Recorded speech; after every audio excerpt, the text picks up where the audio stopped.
Hello, in front of me I've got Emporia Smart 5. In this video I'll show you how to set custom ringtone. In the beginning, let's go to settings, enter sound, go to phone ringtone,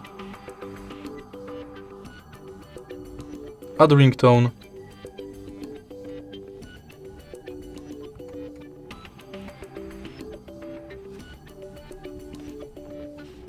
search for music,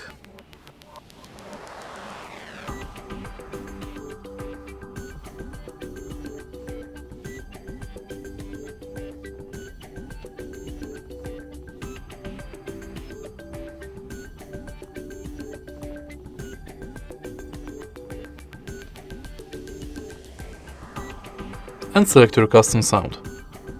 Now select it from the list, tap OK, and it's set. If you find this video helpful, please leave like, comment and subscribe.